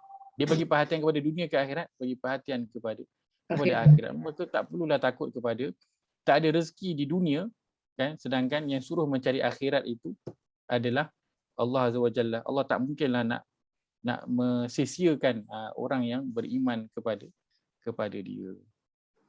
Okey. Tuan Haji Ayah duk tanya dia. Saya nak sambung yang poin Hajah Nuriyah cakap tu. Saya pun nak tanya soal tu lah. Dari saya lihat dari segi pendidikan kita kenapa kita tak ubah sikit? kalau kebanyakan bijak pandai orang agama dalam negara kita ni dah tahu ke semua ni, macam Ustaz baca tadi kan, tahu dah apa sebenarnya yang perlu diadakan, yang perlu dilakukan. Kenapa kita tidak ubah sistem pendidikan kita supaya apa kesedaran ke akhirat tu melebihi kesedaran dunia daripada peringkat awal. Contohnya Ustaz, sahabat saya yang saya jumpa, dia budak Saudi Arabia, dia datang sambung pelajaran dia dekat sini. Bila jumpa kat masjid Ustaz, semua dia kata student di sana semua hafal Quran. Masya-Allah. Semua. Dia datang dekat masjid bila dia tadaruskan kita Ustaz. Kami malu, bengong habis. Sebab apa? Kita baca ayat ni, sekali lagi dia kata, you buka surah ni, buka surat ni, you buka surat ni, you buka. Dia boleh, macam Ustaz buat lah kan? Dia boleh quote yang ni dia nak pergi lengkapkan dia punya makna isi Quran tu. Tapi kita tak boleh pergi Ustaz. Dia dengar kita orang baca dahsyat, dia kata, you orang baca cukup cantik. Yalah, takat banca lah. Dia kata. Bukan faham apa satu pun. Saya di Masjidil Haram di Mekah Ustaz. Kita baca Quran sebelah orang apa ni Mesir dengan Cina. Orang Mesir dengan Cina cakap Arab. Yang Mesir tu dia nak cakap Arab dengan saya. Saya kata saya tak faham you cakap. Habis you boleh baca Quran? Saya kata baca Quran saya boleh, tapi saya bukan faham. Dia bengong Ustaz. Dia bengong, dia kata macam mana you baca Quran you tak boleh faham? Saya kata saya diajar baca Quran. Pendidikan kami ajar baca Quran. Tapi tak ajar bahasa Arab. Saya kata. Jadi benda tu kita tak boleh ubah ke Ustaz? Dah berpuluh tahun dah kita merdeka ni, kita tak boleh ubah ke? Wallahualam. Dia perlu kepada setiap pada kita membawa perubahan lah. Ini soalan politik, of course lah Ustaz. Tak boleh jawab kan? Golongan-golongan atas tu, jika mereka tahu, kan mungkin ada. Wallahualam lah itu kekangan orang atas yang mungkin saya pun sendiri tak tahu apakah kekangan mereka untuk. Yang ni Ustaz, Ustaz kena bawa Ustaz buatlah satu association of Ustaz ke, bawa usul. Bawa usul kat Menteri Agama, tukar sistem pendidikan. Kena buat macam tu lah. Kalau tak digerakkan dia tak Tapi bergerak. alhamdulillah macam semua kat sini boleh mengeluarkan pendapat yang sebegini. Sebab apa? Sebab belajar. Kita belajar baru kita boleh realize perkara tu.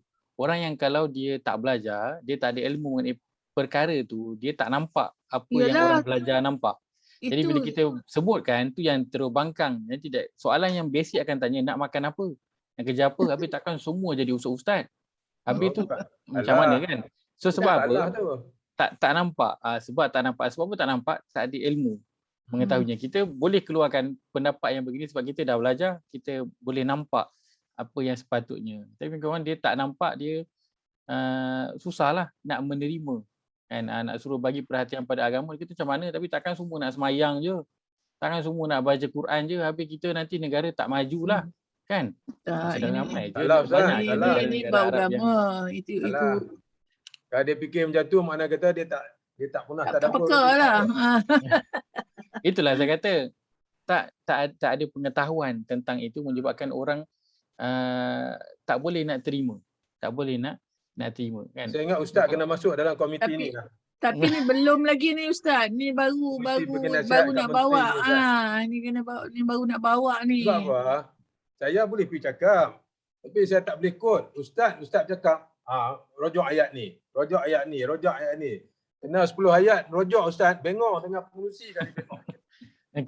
Kalau orang nak dengar alhamdulillah, tapi kalau orang tak nak dengar, itulah susah. Sebab tu Ustaz kena ada macam Haji Nuriah kata, kena ada association of all the ustaz. Para ilmuwan ni, ilmu agama ni kena ada session, buat satu majlis, buat satu forum, bagi menteri agama tu ada di situ, buat usul ni. Yes. Baru boleh pakai Ustaz. Ustaz pergi seorang tak jadi, 10 lagi kat belakang.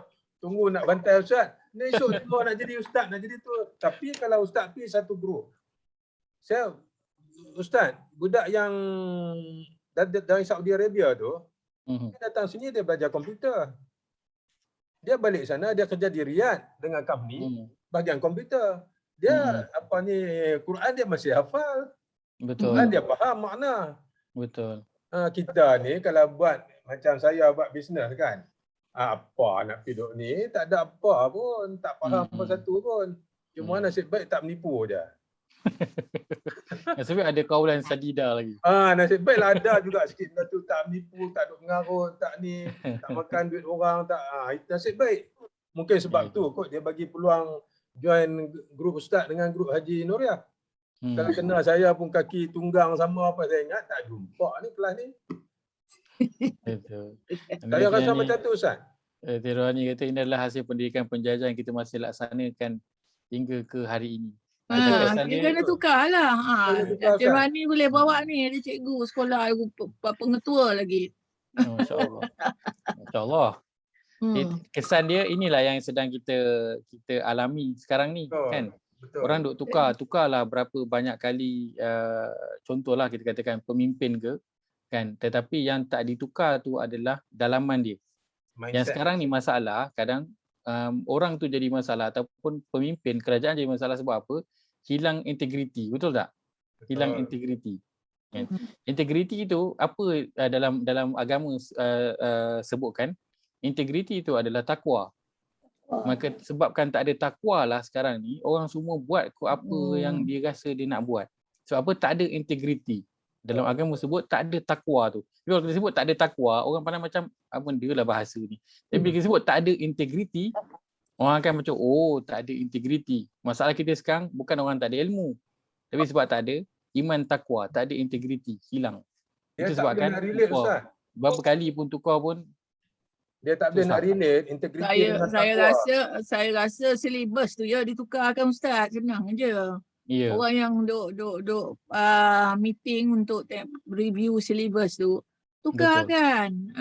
Sebab yang cara dia fitrahkan kita ni, dia azankan aja, itu aja yang tahu. Tu pun kita kecil tak faham. Iyalah tu.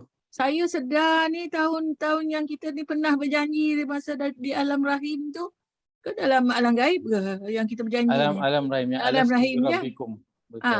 Masa saya nak pergi haji, orang tu kata macam mana engkau jadi bersih macam bayi bila dah sampai kat Mekah? Ada orang soal kan? Kat sana kau tahu tak tempat mana kita perbaharui perjanjian kita dengan Allah? Saya pun start berfikir, biasa bila lah saya berjanji dengan Allah? Masa dia nak hidupkan kita, dia nak bagi nyawa, kita akan bagi rezeki, tapi engkau kena patuh pada perintah dan larangan kami kan. Itu janji dia kan. Barulah tahu. Itu sebab benda tu tak ada. Jadi budak-budak dari sekarang dia tak nampak. Sebab tak ada siapa yang sadar dia pernah berjanji masa alam rahim kan. Tiba-tiba dah tahu alam dunia je. Betul. Kalau tak ada siapa yang sadar kan tak tahu. Orang yang merangka sistem adalah hasil didikan penjajah bila berbilang bangsa lebih suka nak implement. Ini untuk yang pelajaran agama Islam aja. Ataupun di tahfiz-tahfiz di pondok-pondok tu kan. Kesedaran yang lebih betul. Betul, kita sekolah tahfiz mungkin banyak hafal, sekolah tahfiz untuk menghafal tu banyak kan. Cuma di sudut kefahaman tu belum lagi ada. Belum lagi ada. Mungkin sekarang ada yang dah start mula buat, mudah-mudahan lebih ramai nanti yang ke depan akan terus buat. Kalau tak, kalau habis hafal sahaja, tak ada kefahaman, itu nanti habis-habis budak tahfiz sama je lah, akan menurunkan generasi tahfiz yang dululah. Kan panggil bila nak baca Yasin ke, ada buat apa benda, itu panggil budak tahfiz lah. So budak tahfiz pun tahu itu je lah tugasan dia, tak ada lebih daripada itu kan. Bulan puasa jadi imam, tak boleh nak fikir lebih ke depan lagi. Sebab apa? Kefahaman daripada apa yang dia baca tu tak diterapkan. Mudah-mudahan itu juga betul peringatan untuk saya kan, yang telah belajar, mungkin para asatizah ustaz semua, untuk sama-sama bergabung, gembling tenaga bersama-sama untuk bantu merubah sistem pembelajaran khususnya di sudut agama di negara kita ini. Dan itu satu peringatan untuk saya, sebab nanti memang akan ditanyalah apa yang dah buat kan. Kau duk komplain je kan, tapi tak buat apa. Tapi Indonesia ada banyak buat dah tu. Indonesia betul, masya-Allah. Indonesia ke depan. Dia dahsyat, dia ke depan dengan kita dalam segala segi. Dah baik dari tanaman, baik daripada agama, hebat dah dia orang. Betul, setuju, insya-Allah. Assalamualaikum Haji Zainal.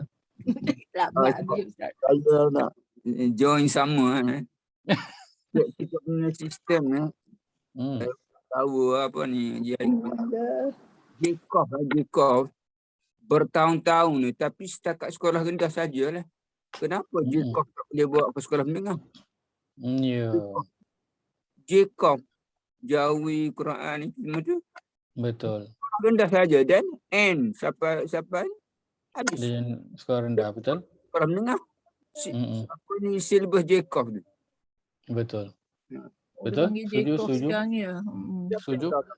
Macam kita lah. Anak-anak khatam dah jam 6, lepas tu dah habis. Dah khatam tu dah habis dah, buat majlis khatam semua selesai. Betul, insyaAllah. Tak ada Kita doa usia-usia sama-sama. juga kan. Dan mudah-mudahan ada pembaharuan dalam sistem pendidikan kita, sangat penting. Kerana anak-anak kita, cucu kita nanti, yang nanti akan membesar dalam sistem pendidikan ini. Kan? Mungkin nanti kita boleh bagi nasihat, tapi nanti bila kita tak ada, mereka yang akan membesar dalam sistem pendidikan ini yang nanti akan menjadi mungkin pemimpin dalam negara ini. Kita bimbang akan membawa cara yang sama dengan cara orang yang terdahulu. Baik, kita pergi setakat itu insya-Allah. Aku qauli hadza wa astaghfirullah. Ustaz, sebelum tu Ya, Ustaz, saya. Assalamualaikum. Silakan. Salam. Banyak sangat saya menanti tadi. Silakan. Tak adalah tu cerita, tak tahulah tu cerita. Kita dah terlepas Allah. Tak, saya terbaca dalam ni, tak ada pasal pendidikan Islam tu lah. Kan? Tapi kalau nak cerita, banyak cerita lah. Saya dekat Kuala Convent, we have one school for the Muslim yang belajar Quran saja, and one school, satu school for the non-Muslim yang belajar civic consciousness, tak boleh rasuah, tak boleh cakap bohong. Tapi kita ni baca Quran tidak diterapkan masa itu, hanya hafalan saja. Itu yang saya tahulah, saya nampak di sekolah konvent lah. Yang dulu, sekarang saya tak tahulah. Okey, ni saya nak share pasal kitab Azkar ni, pasal surah Al-Hajj ni. Saya nak sharekan kawan-kawan dalam kitab Imam Nawawi ni. Saya bacalah riwayat ni. Kami meriwayatkan dalam kitab Ibnu Sunni Anas, menyampaikan kepada Nabi, mewasiatkan kepada seseorang, apabila ingin tidur, bacalah surah Al-Hajj. Kemudian bersabda kepadanya, apabila engkau mati pada malam itu, engkau tergolong mati syahid atau termasuk golongan penghuni syurga. Just nak beritahu kepentingan surah Al-Hajj lah. Al-Hasyr. Masya Allah. Zakillah khair, barakallahu fiqh.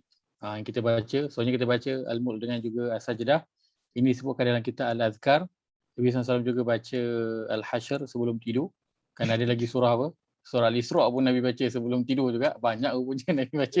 Semua surah yang bermula dengan Sabismah. Surah Al-Musabbihat.